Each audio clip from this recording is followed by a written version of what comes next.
Hi guys, good afternoon. My name is Ramon King III. You guys can call me RK. And for today, we're going to be discussing real estate opportunities in key growth areas in 2021. Before I start, I'd like to thank, of course, Randall Chongson, Coach Randall, and of course, Marvin Germo for inviting me here today as one of the speakers for this Icon event. So just to give you a brief background, I've been with Alveo Land since 2009. Ever since I graduated back in college, I joined the company right away. And it's been almost, 12 years that I've been with the company already. And I would like to share with you my experience throughout the years, also as a licensed real estate broker. Apart from that, I also serve right now as one of the directors and managing partner for Local, a digital marketing agency. Last year, I also served as a board director in JCI Manila. It's a leadership organization that serves to provide development opportunities that create positive change for the community. So for our agenda today, we'll be focusing on 4 items. First of which is, I'd like to give you a background on what's happening in the real estate industry or the real estate market as it is right now in 2021. Second, we'll identify horizontal developments, land and house and lot developments that are in key growth areas that you may want to consider when you want to invest in real estate this coming 2021. Another one is opportunities in the vertical developments. So, of course, we still have the condominiums in central business districts, and we'll talk about which particular areas will most likely recover faster as opposed to the other areas. And lastly, we'll give our conclusion, our final recommendation, when it comes to investing in real estate in 2021. So, the real deal, what's the real score? What's happening in the ground right now? First and foremost, the rental market for condominiums, for offices, it's really down, and this is primarily because of the pandemic, the recession that we're encountering right now. A lot of businesses have closed shop. A lot of people have been laid off from their jobs. And because of this, the demand for these condominiums and offices have gone down, as what, I'm sure David already discussed this earlier. Capital values have also corrected last year, and it continues to correct this year. But despite, the pandemic, and a lot of people were really thinking that during this time, we're going to experience what we call the property bubble, okay? Especially last year, when the brunt of the pandemic hit us, it caught us by surprise. We've been experiencing double-digit growth for the past 3-4 years already. And a lot of skeptics were saying, okay, it's time for the bubble to burst, right, for real estate. But lo and behold, that didn't happen. There was a correction, especially the secondary market, for about 10% in capital values. For this year, there's about 1% to 2% correction, but it's still manageable. Despite, all of the things that are happening right now, the real estate market or the real estate industry remains to be a resilient industry. And finally, of course, I have this YouTube channel, and from time to time, I upload videos about, advice regarding real estate investments, what's happening in the industry, updates. And when I talked about the Maceda law, I was surprised that, a lot of our kababayans abroad, the OFWs, our modern day heroes, are experiencing difficulty when it comes to paying their obligations to real estate developers. And not only with real estate developers, but also for the bank financing part, okay? So that's why I think that the brunt of, the damage that the pandemic was able to hit really focused on the lower to middle income segments. And it's sad, that happened, but, that's a reality on the ground right now. So we're going to be talking about these particular slides. It's from JLL. This is their first quarter market report for 2021 for the real estate industry here in the Philippines. And if you would look at the charts, there's a glaring increase in terms of office vacancies. If you look at the next slides, even the rentals, the rental rates has gone down as well. For capital values, there has also been corrections, but like I've said, it's manageable. Nothing, glaring to the double digits. It went down for about 2.1%, 3.1% in Makati. And for the residential sector naman, for condominiums, we experience corrections as well. There's vacancy, but also this is primarily because of the loss of jobs. A lot of the POGOs have closed down. A lot of Chinese,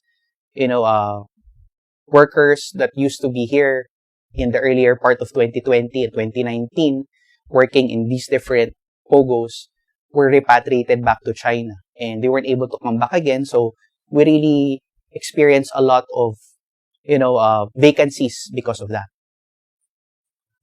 Also with rentals, it's also the POGOs, or the Chinese citizens who were working here that really drove up the rental rates. To be quite honest with you, ever since the POGOs came in, there has been a huge spike in rental rates in various CBTs across Metro Manila, specifically in Makati, in BGC, in Ortigas, in Pasay City. These areas were, benefited a lot from the influx of Chinese workers. But as soon as, these POGOs started to close shop, the rental rates have corrected and has gone down. So having said that, it's all sad and gloom, right? I've been sharing with you the bad news that's been happening. What are the opportunities despite this pandemic? Because I believe that in any crisis, there will always be a silver lining. And we as investors should be wary, or should be on the lookout for these types of opportunities, because there will always be one, or quite a few. So first and foremost is actually Laguna. So if you've been to Laguna for the past few years, for the past 5-10 years, it has been, developing at a very rapid pace. You would see that a lot of people have been setting up their homes there, especially in places like Nuvali. It has become not just a place for residents. Schools have opened up as well there. Apart from that, you also have a lot of commercial stores and restaurants. It's a bustling community already, and it's within close proximity to Tagaytay. And you also have, institutions that are starting to open up there, like Xavier Nuvali, it's already operational, Miriam College Nuvali, De La Salle, Laguna. And already the existing Laguna Technopark supports the local community there with the jobs that are needed, to make sure that the ecosystem really works. There's a enough supply of jobs for different income classes. One of the things I'd like to focus on, especially when it comes to Laguna, is the infrastructure or the road network that's happening within the area. So primarily, number one is CALAX, okay? If you've been to Nuvali, if you've been to Laguna recently, if you've been to Binyan, Santa Rosa, you would see that there's already a new road there that connects Cavite and Laguna. So that's what we call the Cavite-Laguna Expressway, or for short, it's called CALAX, okay? So what is the importance of this particular road? Because of this highway, it has enabled access, easy access from these two provinces. And because of the ease of flow of traffic, because before you would be forced to go through either SLEX, and go through the secondary roads just to get to Cavite, or you have to go up to Tagaytay, then go down to Cavite again, or use Cavitex. But now, there's a connection between those two bustling provinces, okay? And because of this connection, it has, directly affected capital values in Laguna. And one of the developments that really appreciated because of this is our projects, of course. We have Nuvali, we have Venido, which is right along CALAX, and a new development that Ayala's starting to build. It's what we call the Hillside Ridge, okay? It's quite near Tagaytay going up. So that's something to look out for if you're looking to invest in land. Just to give you a background before, okay, as I mentioned, I started in Ayala Land in Alveo in 2009. During that time, property prices were starting at 8,000 pesos per square meter. Okay. I was able to come across in Nuvali, prices ranging from 8,000, 10,000 pesos per square meter. But now, you'd be surprised in the secondary market, these particular properties are selling for 25,000, 26,000, 27,000 pesos per square meter. So just a span of, less than 2 decades, property values have already tripled. You just imagine the type of appreciation, the type of capital appreciation that we're experiencing right now in Laguna. So next up, the next area that we want to focus on, the next growth area, is Cavite. And Cavite is home to about 3.7 million people. It has a land area of 157,000 hectares. It's quite big. And net worth is about 4.5 billion. Okay? So what's notable about this particular area is another infrastructure development. Okay? Another road network. It's what we call the CTBEX, or the Cavite-Tagaytay-Batangas Expressway. So again, this will connect the Tagaytay area, the tourist destination, to the main part of Cavite, as well as Batangas. So again, this connectivity will allow ease of flow of goods and services between these provinces, making this particular area another economic, enabling this area to have economic potential. Okay? So this will traverse, there, you have Nasugbu, Magallanes, Alfonso, down to Silang interchange. So when you go down to Silang, it's actually connected to the Calax already. So everything falls into place in such a way to make it, the ease of flow of traffic from whether you're coming from SLEX going down to Tagaytay, you can easily pass through Calax, then at the end of Calax, go to CTBEX if you want to go up to Tagaytay. Apart from that, there are already existing infrastructures that are in the area. So we have the LRT1 extension. You have the Cavite C5 South Link, which is target to be completed by next year. The Calax, the last parts, especially the Silang exit, will be completed by next year as well. And the LRT Line 1, Cavite extension, target, hopefully, if construction delays are prevented and everything falls into place, we'll be able to complete it by next year. So all of these infrastructure developments will really boost property prices in Cavite. But one of the most important things, and this is one that I think I'm more excited about, is the Sangli Point International Airport. Okay, did you know that this particular airport could actually accommodate more than 3 times, or up to 4 times the amount of tourist arrivals of passengers of NAIA. Okay, so just imagine that this will really decongest the NAIA terminals 1 to 4 and redirect some of the international arrivals to that particular area. That's why if you're familiar with the connection from the Skyway going to Cavite, okay, that particular connection was made to make sure that the ease of flow from Cavite, from this particular airport, going to the city of Makati, Manila, it's going to be relatively easy via the Cavitex connection. So what are the properties of Ayala land, specifically Alveo land in this particular area? Of course, we have Ardea in Vermosa. It's another integrated mixed-use estate that we're developing along that Aguinaldo Highway. Apart from that, we also have the Evo City, which is about a 200-hectare mixed-use estate. It's planned in such a way that it's patterned after Makati, wherein you have that high-end subdivision villages like Dasmariñas Village, San Lorenzo Village, Urdaneta Village, around the city. Then you have a combination of mid-rise and high-rise developments, at the center of the development. So that particular development is in Kawit. Next up, we go up north to Pampanga. Okay, we shouldn't forget the north. And this particular place is very special to me because back in 2014, I was actually assigned to lead one of the sales teams that focus on the launch of our project there. It's what we call Alvera, the one in Porac. And during that time, the pricing was only at 15,000 pesos per square meter. When we were marketing it, selling it to the locals in that particular area, they were saying it's too expensive. Arcades, that's too expensive. Masyado yung mahal. For Pampanga, 15,000. Tapos Porac pa, wala namang, nilahar yan dati, di ba? Tapos, mag-charge kayo 15,000. Di ba? Parang sobrang mahal. When land values during that time were less than 10,000 per square meter. And you're gonna come in and offer at 15,000.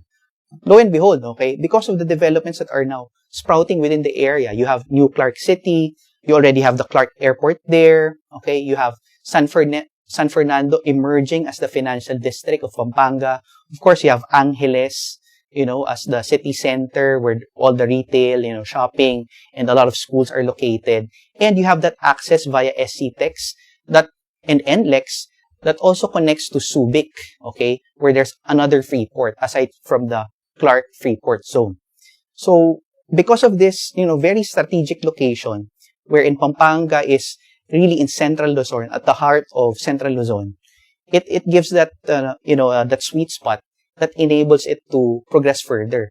Apart from that, it has the second largest population of higher education graduates, which make it a viable, sweet spot or a target zone for a lot of BPOs or IT BPM companies because, there's a lot of labor force that are of good quality, and of course, the rates in the provincial areas are a little bit lower.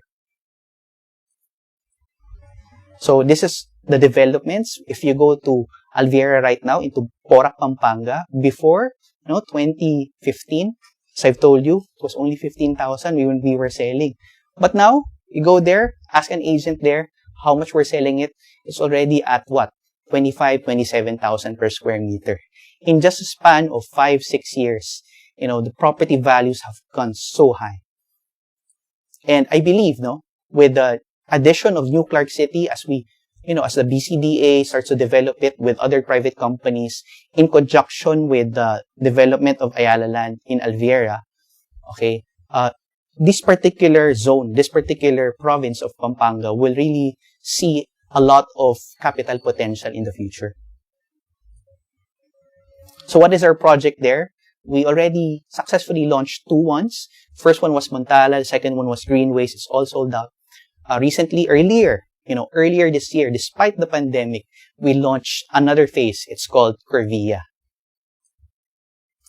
So, all of these, land developments, why are there such demand, for these horizontal developments? Where in the past, it wasn't as, compared to the condos, especially when the foreign buyers were coming in, a lot of OFWs were really focusing on investing in condos in the cities. Even the locals wanted to, live close by to their place of work rather, because they didn't want to drive like 2 hours from Quezon City to Makati and back, right?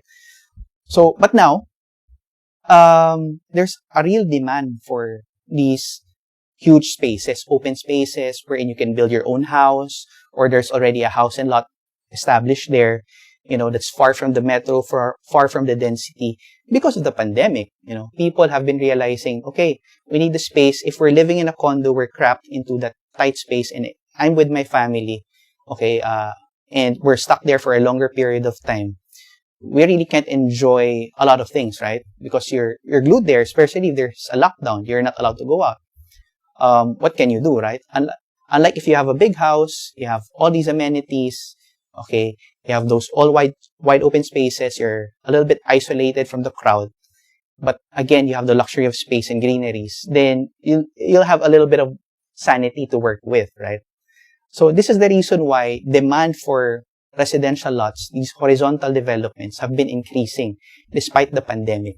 Each time we have a new launch, like what I've mentioned with Corvia, it has been taken up pretty fast, to the point that when we have lotteries, when we reopen certain inventories, people would have to submit their reservations, and we will have to give equal chance to everyone, put it to a lottery system so that everybody has a chance to get their own piece of the development.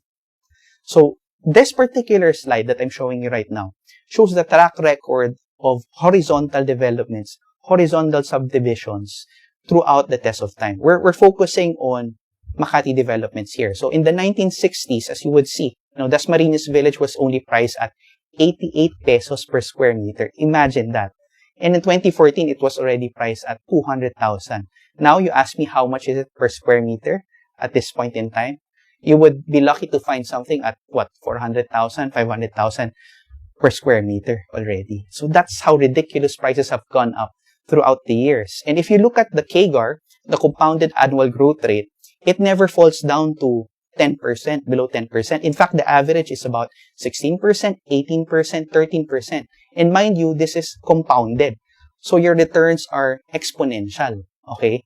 So if you hold on to land over, a longer period of time, like decades to come, you with the intention of passing it down to your heirs, okay, for asset preservation or for wealth preservation, okay, or as an inheritance to your children or even to your grandchildren, then it's really a good hedge against inflation, and you really have a good return on your investment. So now that we discussed, okay, horizontal developments, kamusta naman yung mga condos, okay? What will happen to the residential condos, to the vertical developments? Paano naman sila, okay? Don't worry, because here, in this particular site, I'm going to show you the track record of our Makati developments. So, in 2004, we started with our first ever condominium project in Makati. It's called TCLV, the Columns, TCAA, the Columns Ayala Avenue. And during that time, the price was only about 95,000 per square meter when we first launched it. But throughout the years, we've been encountering a lot of, crisis. So what did we have? We have the global recession in 2007. We had the global financial crisis in 2009. Okay, so we had ups and downs in our economy. We had the best year in terms of GDP in 2012 at 7.1%. Also, there's the Chinese stock market crash in 2015. Okay, in 2018, we've encountered huge credit rating upgrades. So this propelled prices to go up throughout the years, right? But there were bumps along the road. There were crises like the 1997. We didn't have the chart here for the 1997 financial crisis. Okay, but our properties tend to, as long as you're invested for the long term, it tends to appreciate. Okay, and the CAGR for these properties is ranging at around 7%. Okay, compared to land, which is more than double than that. Okay, around 14, 15, 16%. Okay, the CAGR for condominiums is only 7%. It's a little bit lower because you're located in prime and developed areas such as Makati. But then again, you have to think about the rental income that you're able to get should you lease out your unit. So on top of the compounded annual growth rate, the capital values, the capital appreciation that you get from holding the property, if you lease it out, then that's another return on your investment. Okay? So eventually it will, of course, over a longer period of time, the land appreciation will still be higher. But if you're looking for something, for a hybrid investment wherein you have the best of both worlds, you have passive income coming in from rental income, and you also have capital appreciation on the other hand, then the condos might be for you. Okay. Another example is Bonifacio Global City. Okay, so when we started developing it in 2004, prices was also at 85,000 pesos per square meter. And I wasn't in real estate during that time, but my peers back then, my mentors in Alveolan told me that they really had a hard time selling it at first because the investors were saying that, why is it that expensive? Nothing's happening in BGC. Parang probinsya nga lang. It's just Fort, right? Fort Bonifacio. Before, puro talahib lang dun. Diba? You couldn't see any developments there. Aside from, of course, market, when you started. And it was first developed by another player, but it didn't succeed. But then Ayala Land came in partnership with BCDA and developed the place. But look at it now, from 85,000 pesos per square meter. In 2018, it's gone up to 250,000. It even came to a point that it reached almost 300,000 pesos per square meter. I can personally attest to this because I was able to purchase a piece of the property myself in Serendra. And during that time, I was able to purchase a one-bedroom at 150,000 pesos per square meter. Okay, and I bought it for about 7 million pesos. Okay. Now, 3 years ago, one of my close friends, he told me, oh, there's a particular client interested in your unit. Are you willing to sell it at 14 million pesos? And I told him, If he is willing to buy it at 16 million pesos, then we have a deal. Okay. Of course, he went back to the client. The client said no, there's no deal. The next year, he approached me again, told me, okay, now there's another client who wants to buy a unit at 16 million pesos already. That's the offer price. Are you willing to sell now? What I told him is, no. Sell it at 18 million pesos. If at 18 he says yes, then it's a deal. We'll sign on the dotted line. Again, of course, that wasn't the market rate, so the client said, no, that's too expensive. Then, the year 2020 came, okay? In January of 2020, there was an offer for 18 million pesos for the same unit, okay? For my same unit. And I told my friend, no, offer it at 20 million this time. If he agrees to that offer, my counter offer of 20 million, then we have a deal. But then the pandemic came, and then, of course, prices are not the same right now. I mean, the one bedroom is now selling for what? 16 million, 15 million, because, there's not a lot of demand buying into these properties. But am I selling the property now? No. Because I know that there's a potential for it to recover as soon as, the vaccines start to come in, as more people get inoculated, as we reach herd immunity, and next year will be also an election year for us. So, naman, if it's an election year, there's a lot of spending that happens. So, if all the stars align, okay, a lot of people get inoculated, vaccines are rolled out on time, cases go down, confidence go up, consumer confidence goes up, and then you have election year next year. It's really, we really have the capability to bounce back, better than ever by next year. Okay, so I'm really hoping on that. So I'll be holding on to this property because I know in the long term, it will recover. Because the fundamentals are there. The Philippine economy is very strong. We have a strong demographic, we have strong demographics, or we have a very young population. Our median age is around 24 years old. It's productive population. You have, OFW remittances still coming in. Okay, despite the pandemic, you have IT BPM sector that continues to grow and will, fill up the void that the POGOs have left behind, hopefully, okay? So, and lastly, the infrastructure developments, okay? Have you heard about the Mega Manila Subway, that will connect all of the major cities in Metro Manila from up in the north, Quezon City, down to south, to Taguig, okay? Connecting it up to the NAIA terminal. When these things happen, property values will skyrocket. All of these, developments that are within close proximity to these stations, will really benefit very well. Okay. Even in Makati alone, there's also a subway being built just in Makati, apart from the Mega Manila Subway. So the potential is there. If you have a property in Makati and BGC and you can afford to hold on to it, you can afford to pay your monthly amortizations, okay, your expenses to retain the unit, hold on to it because in a few years' time, I'm pretty sure we'll all recover. Now, for this particular quote, I really like it by Warren Buffett. Investing is placing capital in productive assets where ideally these assets should have the ability in inflationary times to deliver output that will retain its purchasing power value. So what does this mean? Okay, you should invest in assets that really hold value over time against high inflation. Okay, so properties are really positioned to be a hedge against inflation. Why? Because especially in our case right now, construction, a lot of construction have been delayed, both in the private and public sector because, of course, of the pandemic, right? So the flow in goods and services is hampered. So this is affecting construction, okay? And the labor force as well is quite limited because of the pandemic due to the rising cases. So developers have to be a little bit safer when they're conducting their construction, okay, construction activities.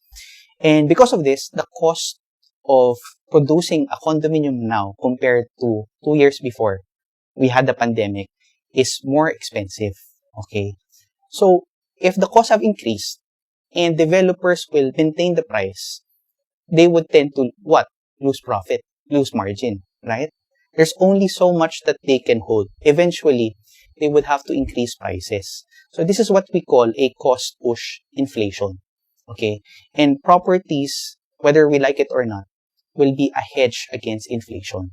As long as the fundamentals is sound, okay, we're not lending to people who can't afford to pay the loans, the mortgages, like what happened before in the Asian financial crisis, what happened to the US when they had their subprime, mortgage crisis, in 2008 to 2009, right? As long as we don't do that, and our banks, our central bank, our banks become fiscally sound and they have a sound monetary policy, when it comes to lending, then we're in a position to have, exponential growth in the property sector as long as we, recover from this pandemic as soon as possible. Okay. So it's a hedge against inflation. The replacement cost will always increase as you progress over time. That's why, the cost of property would have to increase as well. So some of you might be thinking, in the Philippines, our prices are very expensive already. But if you compare it to our neighbors in ASEAN, especially the more advanced economies like Hong Kong, Japan, Singapore, and even China, we're actually relatively very cheap. If you look at the chart right here, we're about close to 4,000 US dollars per square meter. We're close with Thailand, with Malaysia. This particular chart comes from the Global Property Guide. And in Hong Kong, prices are already at 28,000 US. Okay? So that we're only 4,000, they're 28,000.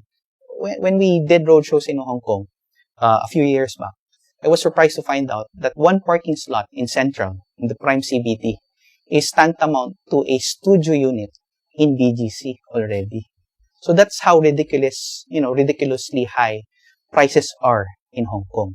So I would say that if you compare our pricing to them, of course, it's an advanced economy. They have an advanced real estate market already, right? It's in close proximity to China. They've been progressing for decades ever since, right? But what stuck to mind when I was talking to one of my investors who bought several properties here in the Philippines, I asked him, why are you investing in the Philippines? Okay, you have properties in Canada, you have properties in Australia, you have properties even in the US. So why are you considering the Philippines? What he told me really changed my perspective about where the Philippine real estate market is headed for. Okay, he told me that he sees the Philippines as China 30 years ago. Okay, what we're going through right now, building the infrastructure, having these roads, built up airports, building up a lot of condominiums, offices, horizontal developments left and right, the middle class starting to grow, more people going, graduating from the middle class to the upper income segments, more people rising out of poverty because of the influx of jobs that we've been receiving from, people going out of the country for work as OFWs or the IT BPM sector, all of these things that, contribute to the growth of the economy. He sees it happening in the Philippines that was comparable to China 30 years ago. And mind you, this guy is already in his 70s right now. So he was able to see, the growth and the development. So that really stuck to my mind, and I appreciated the position we're in right now. That's why whenever I talk to my clients, I always tell them this, okay? We're Filipinos. We're in the Philippines, right? So foreign investors, Chinese, there was a time Chinese investors were, buying up our properties, driving prices up. Singaporeans also came in, Japanese buyers also came in. Are we going to wait for all of these foreigners to come in and drive our property prices up before we take action and invest in our own properties? We should be able to ride the wave of growth that, our country is headed for.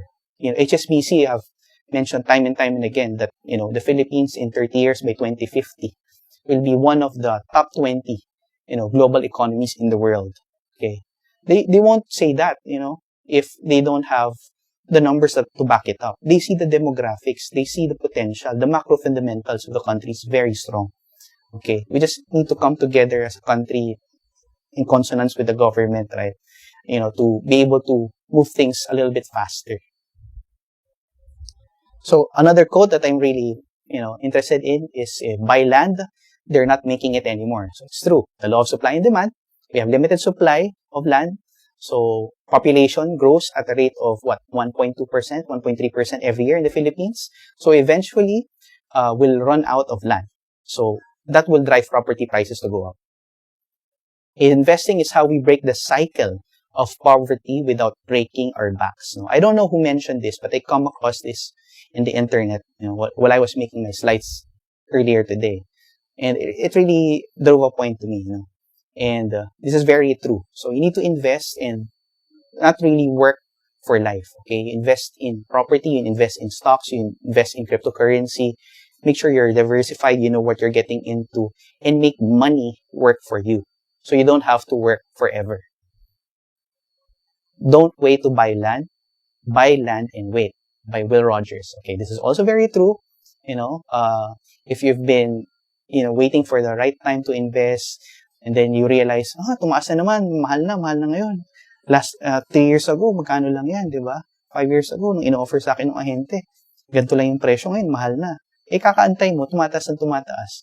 Should have you invested during the time that it was offered to you? You've been enjoying the capital appreciation or probably the rental income, if you invested in rental property.